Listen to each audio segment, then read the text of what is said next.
Hello and welcome. आज हम करेंगे यूज ऑफ एंड और नॉट इन सिलेक्ट स्टेटमेंट। ये कुछ ऑपरेटर्स के नाम हैं जिन्हें हम सिलेक्ट स्टेटमेंट के साथ यूज करके देखेंगे। हमने एक वीडियो में डिस्कस किया था कि सिलेक्ट स्टेटमेंट के साथ वेयर क्लॉज को कैसे यूज करते हैं। उसमें हमने ये डिस्कस किया था कि वेयर क्लॉज की मदद से हम कुछ कंडीशन अप्लाई कर सकते हैं और अपने रिकॉर्ड्स को फिल्टर करके फैच कर सकते हैं डेटाबेस में से। ठीक है, बट उसमें प्रॉब्लम क्या थी कि सिर्फ हम एक ही कंडीशन अप्लाई कर पा रहे थे।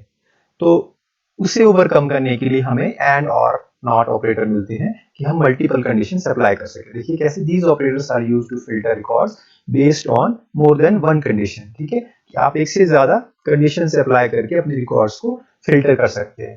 तो सबसे पहले हम एंड ऑपरेटर देखते हैं। देखिए एंड ऑपरेटर क्या है। The and operator displays the record if all conditions separated by and are true. पहले सिंटैक्स देख लीजिए, मैं फिर समझाता हूं आपको।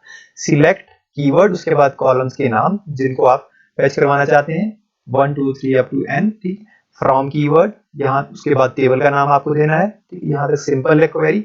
आगे वेयर है, उसके बाद आपने देखिए क्या किया है, कंडीशन 1 कंडीशन 2 बीच में एंड ऑपरेटर आपने यूज किया है। एंड लिखने के बाद आपने कंडीशन लगाई, एंड लिखने से पहले आपने कंडीशन लगाई। इसके बाद भी अगर आपकी रिक्वायरमेंट है आप और कंडीशंस भी लगा सकते हैं एंड का यूज करके। बहरहाल हमारे पास सिर्फ दो कंडीशन है, मैं आपको इसके बेस पे समझाने की कोशिश करता हूँ।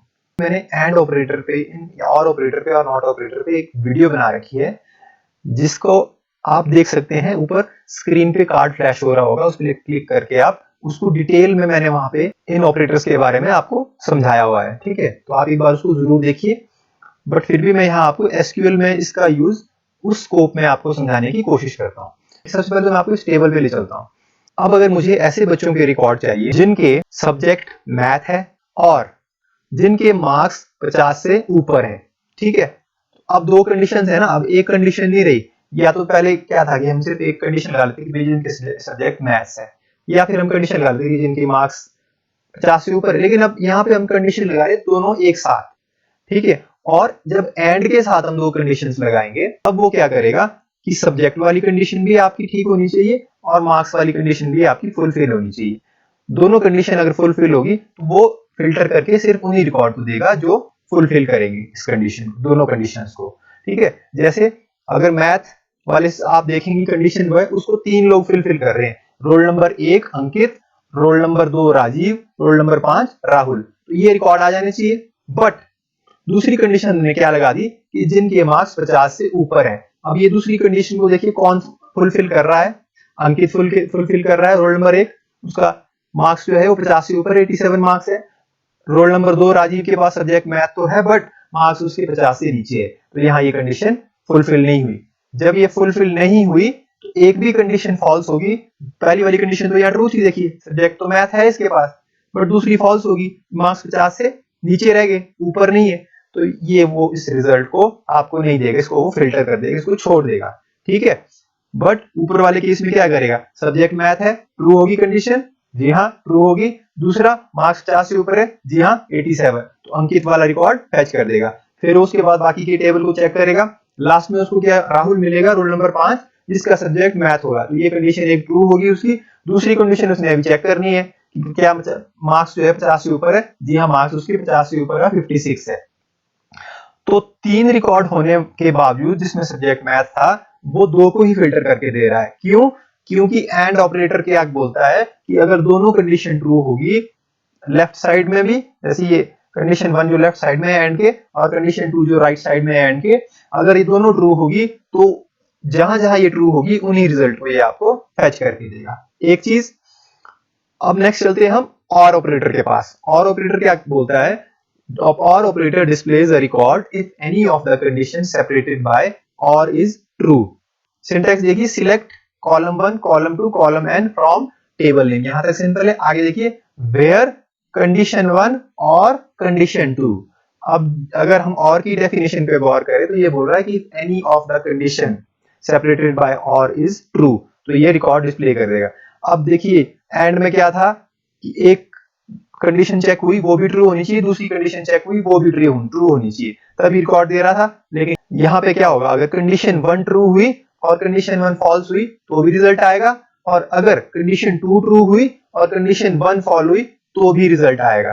यानी कि दोनों में से सिर्फ एक ही कंडीशन ट्रू होनी चाहिए, रिजल्ट आ जाएगा। ठीक है, ऐसे जैसे इसी टेबल में से अगर मुझे वही दो कंडीशन सेम रखनी है, जैसे कि सब्जेक्ट इनका मैथ हो और मार्क्स 50 से ऊपर हो, ठीक है, तो अब मैंने क्या किया, एंड की जगह मैंने और लगा दिया, कंडीशन दोनों सेम रखी। अब देखिए अब क्या होगा, सब्जेक्ट उसे मैथ मिल जाएगा, जैसे ही उसे सब्जेक्ट मैथ मिलेगा उसे फर्क नहीं पड़ता अब मार्क्स वाली कंडीशन जो 50 से ऊपर की थी ट्रू है कि फॉल्स है, सब्जेक्ट में मैथ मिल गया तो ये रिकॉर्ड डिस्प्ले हो जाएगा। फिर दूसरे पे जाएगा, सब्जेक्ट मैथ मिल गया तो ये भी रिकॉर्ड डिस्प्ले हो जाएगा। अगर मार्क्स 50 से कम है तो वो कंडीशन फॉल्स होगी ना, क्योंकि हमने तो कंडीशन क्या लगाई थी, मार्क्स 50 से ऊपर होनी चाहिए, यहाँ तो 35 है, ये कंडीशन फॉल्स होगी तो भी और ऑपरेटर को फर्क नहीं पड़ता, वो इस रिकॉर्ड को भी फैच करके दे देगा। इसी तरह फिर लास्ट रिकॉर्ड उसको मैथ मिल जाएगा, ये भी देगा, और 50 से ऊपर मार्क्स है 56 ये भी देगा। तो एंड और दोनों बहुत इंपॉर्टेंट है और इनकी वर्किंग बिल्कुल अपोजिट है। ठीक है, एंड को दोनों कंडीशन ट्रू चाहिए तभी रिजल्ट मिलेगा, और को एक भी कंडीशन, चाहे कंडीशन 1 चाहे कंडीशन 2, दोनों में से कोई भी एक ट्रू है, दूसरी चाहे फॉल्स है, तो रिजल्ट मिलेगा। ठीक है, नेक्स्ट है not operator. Not operator displays a record if the condition is not true. ये क्या कर देता है, जो कंडीशन आपने लगाई है उसका अपोजिट कर देता है। जैसे आप सिंटैक्स में देखेंगे, select column 1 column 2 up to column 1 column n from table name, यहां तक सेम है क्वेरी, बिल्कुल सभी तीनों ऑपरेटर्स में सेम क्वेरी का सिंटैक्स है। वेयर में देखिए, उसके बाद वेयर क्लॉज जैसे ही लगा उसके बाद आपने लिखा नॉट, उसके बाद ये कंडीशन, कंडीशन आप लगाएंगे और वो क्या हो जाएगी, उसकी अपोजिट हो जाएगी, नॉट जैसी लगा होगा। जैसे मैं आपको यहाँ एग्जांपल देके समझाता हूँ। जैसे अब अगर आप क्या कर रहे हो, आप चाहते हो कि आपने कंडीशन लगाई कि वेयर सब्जेक्ट इज मैथ, ठीक है, अब ये क्या करेगा, ये उसको उल्टा कर देगा। होना तो क्या था कि जहां पे सब्जेक्ट मैथ उसको मिल गया वो वाले रिकॉर्ड फैच होने चाहिए, लेकिन यहाँ पे क्या है, नॉट लग गया। जैसे ही नॉट मिल जाता है ना, तो वो जो कंडीशन लगी उससे उल्टा काम करता है, यानी कि मैथ वाले सब्जेक्ट फैच होने चाहिए थे, बट वो क्या करेगा, उनको छोड़ देगा और उन रिकॉर्ड को फैच करेगा जहां सब्जेक्ट मैथ नहीं है, यानी कि हिस्ट्री और इकोनॉमिक्स, दो रिकॉर्ड फैच हो जाएंगे। ठीक है, तो इस तरह से आपके एंड और नॉट ऑपरेटर काम करते हैं। अगर आपको थोड़ी सी भी कंफ्यूजन है इस टॉपिक पे, तो अभी हम जब एसक्यूएल एडिटर पे ये प्रैक्टिकल करेंगे इन ऑपरेटर्स का, तो आपको बिल्कुल क्लियर हो जाएंगे। तो चलिए प्रैक्टिकल करते हैं। आपकी स्क्रीन पे ये टेबल है जिसपे हम अपने तीनों ऑपरेटर्स को, जो कि एंड और नॉट हैं, इनको हम सिलेक्ट स्टेटमेंट के साथ कंबाइन करके इस टेबल पे टेस्ट करेंगे। ठीक है, तो सबसे पहले हम एंड ऑपरेटर करेंगे। एंड ऑपरेटर के लिए हम दो कंडीशन अप्लाई करेंगे। देखिए सबसे पहले देखिए, हम एक कंडीशन अप्लाई करेंगे, उन बच्चों का रिकॉर्ड चाहिए जिनका सब्जेक्ट इकोनॉमिक्स है, एक कंडीशन ये होगी। दूसरा कंडीशन हम ये अप्लाई करेंगे, जिनके मार्क्स 60 से ऊपर है उन बच्चों के रिकॉर्ड चाहिए। तो हम कैसे लिखेंगे, हम लिखेंगे सिलेक्ट कीवर्ड, इसके बाद लिखेंगे स्टार फ्रॉम, अब टेबल का नाम देंगे, ठीक है, टेबल का नाम है स्टूडेंट। अब हम अपनी कंडीशन अप्लाई करेंगे, वेयर क्लॉज लगाएंगे पहले, वेयर, अब हम पहली कंडीशन अप्लाई करेंगे, देखिए इक्वल्स टू इकोनॉमिक्स, ये मैं कोर्स के में बीच में लिखता हूं इसको, इकोनॉमिक्स। ठीक है, एक कंडीशन होगी हमारी। अब हम दूसरी कंडीशन अप्लाई करते हैं, मार्क्स ग्रेटर देन होने चाहिए 60। ठीक है, सेमीकोलन। एक और इंपॉर्टेंट चीज, इन दोनों कंडीशन को हमें बीच में सेपरेट करना होता है एंड कीवर्ड से। ठीक है, तो यहां मैं लिखूंगा एंड इस तरह से। ठीक है, अब देखिए हमारी दोनों कंडीशन, सब्जेक्ट इकोनॉमिक्स, मार्क्स 60 से ऊपर, बीच में हमने एंड कीवर्ड यहां पे अप्लाई कर दिया है।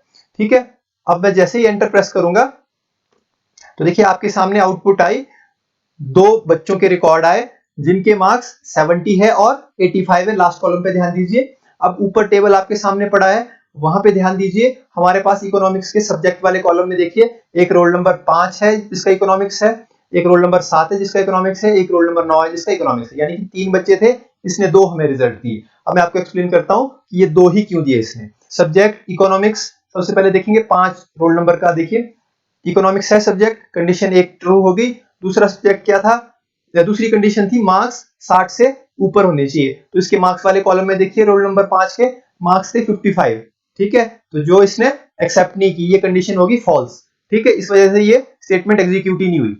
अब अब इसने फिर चेक किया दोबारा अगला रिकॉर्ड इसको मिला रोल नंबर 7 का इकोनॉमिक्स, पहली कंडीशन इसको ट्रू मिल गई, ठीक है। दूसरी कंडीशन इसने चेक की, मार्क्स जो है 60 से ऊपर है, जी हाँ ऊपर है, वो है 85, ठीक है।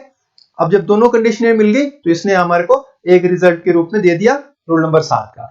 फिर इसको दोबारा मिला सब्जेक्ट कहां पे, रोल नंबर 9 का, इकोनॉमिक्स सब्जेक्ट है, ठीक है जी, सब्जेक्ट इकोनॉमिक्स है। और दूसरी इसने क्या चीज चेक की, मार्क्स 60 से ऊपर है, जी हाँ ऊपर है क्योंकि 70 मार्क्स है। तो एंड क्या करता है, जब दोनों कंडीशन आपको ट्रू होगी तब ये उन्हीं का रिजल्ट देगा, ठीक है। जो जहां पे एक भी दोनों में से कंडीशन इसको ठीक नहीं मिली तो उसका रिजल्ट ये देगा नहीं, ठीक है। बेशक ऊपर देखिए रोल नंबर 5 के पास सब्जेक्ट ट्रू था, सब्जेक्ट इकोनॉमिक्स था लड़के का, बट प्रॉब्लम क्या हुई, मार्क्स उसके 60 से ऊपर नहीं थे तो इसने उसको लिया ही नहीं, ठीक है। तो इस तरह से आपका एंड ऑपरेटर वर्क करता है। अब मैं आपको समझाता हूं और ऑपरेटर कैसे काम करता है। मैं अप एरो की प्रेस करके इसी क्वेरी को लाता हूं और यहां देखिए, यहां अब मैं क्या करूंगा, एंड को हटा के मैं क्या करूंगा, और ऑपरेटर लगाता हूं, यहां पे लिखता हूं और, ठीक है। और अब मैं यहां पे एंटर प्रेस करता हूं। अब आप आउटपुट देखिए। अब मैं आपको एक्सप्लेन करता हूं और ऑपरेटर क्या करता है, अगर दोनों में से एक भी कंडीशन उसको ट्रू मिलती है तो वो उस रिकॉर्ड को उठा देता है, ठीक है। उसको नहीं फर्क पड़ता कि दूसरी कंडीशन का रिजल्ट क्या है। अब देखिए मैं आपको बताता हूं कैसे। सबसे पहले अगर आप देखेंगे इंग्लिश यहां क्यों आया, मार्क्स जो है उस बच्चे के क्या है जिसका सब्जेक्ट इंग्लिश है उसके 60 से ऊपर है, तो उसने वो कंपैरिजन किया, वो ट्रू मिल गया उसको क्योंकि उसके तो 66 मार्क्स है, तो ये वाला रिकॉर्ड इस वजह से उठ गया, ठीक है। फिर हिस्ट्री वाला भी इसी वजह से आया क्योंकि मार्क्स उसके भी 60 से ऊपर है तो उसने उसको भी उठा लिया, ठीक है। अब जो थर्ड रिकॉर्ड है वहां पे उसको इकोनॉमिक्स ट्रू मिल गया, उसने वो उठा लिया। फिर उसने ये नहीं चेक किया कि मार्क्स 60 से ऊपर है कि नहीं है, क्योंकि देखिए बच्चे के मार्क्स तो 55 है ना, तो ये कंडीशन तो फॉल्स होगी, दूसरी वाली कंडीशन, मार्क्स तो कम रह गए, लेकिन वो इकोनॉमिक्स वाली कंडीशन ट्रू थी जिसमें सब्जेक्ट था। अगला भी देखिए, इकोनॉमिक्स सब्जेक्ट है और यहाँ पे दोनों कंडीशन ट्रू है, यहाँ पे दोनों ही आ गए, ठीक है। और नेक्स्ट भी ट्रू है दोनों, जिसमें इकोनॉमिक्स सब्जेक्ट है और मार्क्स 70 से ऊपर है। तो ये है एंड और ऑपरेटर की वर्किंग। एंड ऑपरेटर जो होता है वो ज्यादा एक्यूरेट फिल्ट्रेशन करके देता है हमें, और ऑपरेटर क्या देखता है, सिर्फ एक कंडीशन को देखेगा, ट्रू है तो वो रिकॉर्ड उठा लेगा, फिर वो एक कंडीशन चाहे पहली वाली हो चाहे दूसरी वाली हो। तो मुझे उम्मीद है कि आपको दोनों जो ऑपरेटर है उनकी वर्किंग में जो कोर डिफरेंस है वो फर्क समझ आया होगा आपको। नेक्स्ट है हमारा नॉट ऑपरेटर। नॉट ऑपरेटर को मैं आपको अप्लाई करके दिखाता हूं, उससे पहले मैं आपको टेबल दिखा देता हूं। ये देखिए, इस पे हम नॉट ऑपरेटर कैसे अप्लाई करेंगे। मैं क्या करूंगा, मैं ऐसे एक कंडीशन लगाऊंगा कि मुझे ऐसे बच्चों का रिकॉर्ड चाहिए जिनका सब्जेक्ट हिस्ट्री है, और उसके साथ में नॉट लगा दूंगा। नॉट का मतलब क्या होता है कि अगर वो कंडीशन ट्रू हुई तो वो उसको फॉल्स कर देगा, यानी कि वो उसके अपोजिट कर देगा काम, ठीक है। मैं आपको करके दिखाता हूं कैसे। हम यहाँ कंडीशन लगाते हैं, select star from student where subject is equal to, quotes में लिखता हूं मैं, हिस्ट्री, ठीक है। और यहां मैं सेमीकोलन लगा देता हूं। अब देखिए, अब क्या बात आती है, यहां पे हमें नॉट लिखना होता है, नॉट, ठीक है। यानी कि अब क्या करेगा, जो ये सब्जेक्ट इक्वल टू हिस्ट्री होगा इसके अपोजिट कर देगा। अगर ये कंडीशन ट्रू हुई, जहां ये कंडीशन ट्रू हुई वहां इसको ये उसका रिवर्स कर देगा, ठीक है। मैं आपको आउटपुट दिखाता हूं। ये देखिए, इसने हिस्ट्री को छोड़ के बाकी सारे के सारे सब्जेक्ट हमें आउटपुट के रूप में दे दी। ये देखिए आप, ये हमारा ऊपर वाला टेबल है, दो सब्जेक्ट हिस्ट्री थे, ठीक है, एक रोल नंबर 4 का, एक रोल नंबर 6 का। इसने क्या किया, हमें सिर्फ वही दो नहीं दिए, बाकी सब दे दिए। यानी कि मैंने क्या कहा, वो रिवर्स कर देता है, जो कंडीशन ट्रू हुई होती है उसका उल्टा कर देता है ना। तो सब्जेक्ट हिस्ट्री जहां ट्रू हुए, उसके अलावा जो रिकॉर्ड बच गए वो हमारे सामने फेच कर दी। नीचे देखिए, हिस्ट्री कहीं पे भी नहीं है। तो मुझे उम्मीद है कि आपको ये तीनों ऑपरेटर कैसे वर्क करते हैं ये कॉन्सेप्ट क्लियर हुआ होगा, और आप इसकी प्रैक्टिस भी करेंगे, क्योंकि समझ तो आ जाता है, बट जब तक आप इसको खुद अप्लाई नहीं करेंगे तो तब तक ये आपके लॉन्ग टर्म के लिए क्लियर नहीं होगा, ठीक है। तो प्रैक्टिस करिए। Thank you very much.